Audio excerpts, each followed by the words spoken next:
అందరికీ నమస్కారం।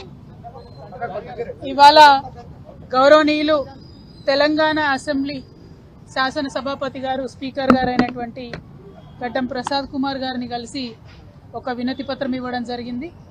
తెలంగాణ జాగృతి అనేటటువంటి సంస్థ పెట్టినప్పటి నుండి తెలంగాణ జాగృతి భారత్ జాగృతిగా పరిణామం చెందేంత వరకు కూడా మేము చేపట్టినటువంటి ప్రతి ఒక్క కార్యక్రమం విజయవంతంగా పూర్తి చేయగలిగినాం।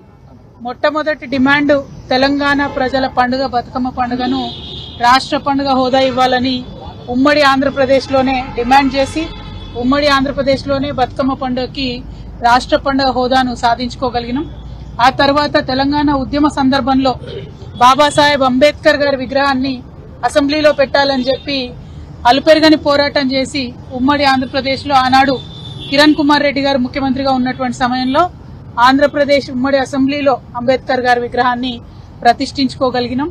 అట్లానే నిన్నగాక మొన్న కేంద్రంలో ఉన్నటువంటి భారతీయ జనతా పార్టీ ప్రభుత్వం మీద యుద్ధం చేసి మరి మహిళా బిల్లు యొక్క ఆవశ్యకతను ఢిల్లీ స్థావరంగా ఉద్యమం చేసి యావత్ భారతదేశంలో మళ్లీ ఒకసారి చర్చకు తీసుకొచ్చి తద్వారా మహిళా బిల్లును సాధించుకోవడంలో భారత్ జాగృతి పాత్ర గణనీయంగా ఉందనేటటువంటి అంశాలను ప్రజలందరికీ మరొకసారి ధ్యానంలోకి తీసుకొస్తూ గుర్తు చేస్తూ మరి ఇవాళ భారతదేశంలో ఉన్నటువంటి రాజకీయ పరిస్థితులు ఇవాళ భారతదేశంలో జరుగుతున్నటువంటి చర్చ ఇవన్నిటి సందర్భంలో భారతదేశంలో అత్యధిక జనాభా కలిగినటువంటి బలహీన వర్గాల సమూహానికి తగిన రాజకీయ ప్రాతినిధ్యం రావాలనేటువంటి చర్చ సర్వత్రా కొనసాగుతున్నది।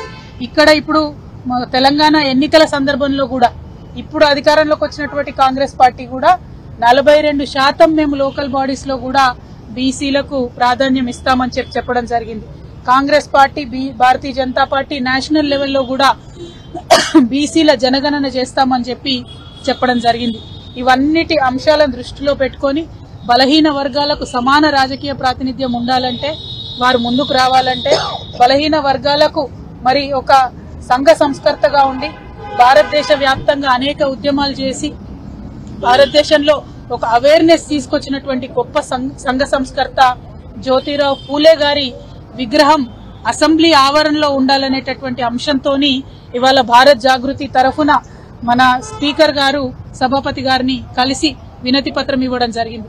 ఎట్లా అయితే ఆనాడు జాగృతి పోరాటాల ఆధారంగా అసెంబ్లీ ఆవరణలో అంబేద్కర్ విగ్రహాన్ని ప్రతిష్ఠింపజేసుకున్నామో ఇప్పుడు ఖచ్చితంగా జ్యోతిరావు పూలే గారి విగ్రహాన్ని మరి అసెంబ్లీ ఆవరణలో పెట్టవలసిందిగా భారత్ జాగృతి తరఫున డిమాండ్ చేస్తూ ఒక వినతి పత్రాన్ని స్పీకర్ గారికి ఇచ్చినాం। తప్పకుండా ఏప్రిల్ 11వ తారీఖు నాడు పూలే గారి జయంతి ఉంది।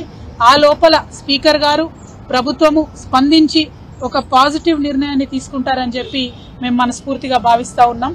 ఎందుకంటే అటువంటి సమతామూర్తులను అటువంటి సమానతత్వాన్ని ప్రబోధించినటువంటి మహనీయులను నిరంతరం అసెంబ్లీకి వెళ్లేటటువంటి వాళ్ళు చూసినట్టయితే చట్టసభల్లో గాని చట్టాలు చేయడంలో గాని ప్రజలకు న్యాయం కల్పించడంలో గాని వారికి ఒక స్ఫూర్తి ప్రదాతగా ఉంటారు। కాబట్టి ఖచ్చితంగా జ్యోతిబా పూలే గారి విగ్రహాన్ని ఏప్రిల్ 11వ తారీఖు లోపల ఈ ప్రభుత్వం ఒక పాజిటివ్ నిర్ణయం తీసుకొని ప్రతిష్ఠించడానికి నిర్ణయం తీసుకుంటుందని చెప్పి నేను మనస్ఫూర్తిగా భావిస్తూ ఈ రోజు కార్యాచరణ ప్రారంభించడం ఇవాళటి నుండి ఏప్రిల్ 11th వరకు కూడా కంటిన్యూస్ గా రాష్ట్ర వ్యాప్తంగా భారత్ జాగృతి ఆధ్వర్యంలో ఇతర బీసీ సంఘాల అందరి ఒక మద్దతుతోని కూడా రాష్ట్ర వ్యాప్తంగా చర్చను లేవదీస్తాం।